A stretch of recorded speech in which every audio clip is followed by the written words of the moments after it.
láska příběh vypráví.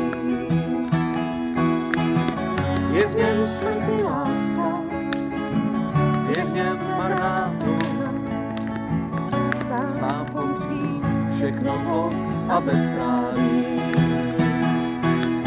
Sám po stezkách schází, to chce víc než kouzlo, to chce lásku, lásku, lásku velkou, lásku čistou, trápenou a prožitou, takovou, co říká, pročítá.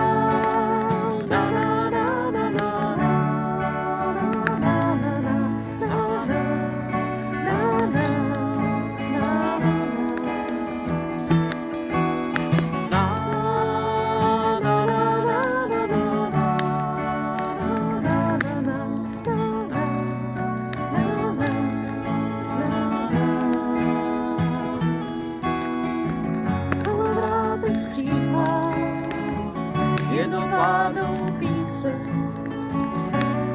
a tiše skrývá trpké přiznání. Přes strach tiše vkouzla, stará víra vkouzla, že žádná celá lásku nezraní. Sám, když nechce denně touží, to chce víc než kouzla, to chce lásku, lásku, lásku velkou, lásku čistou, trápenou a prožitou.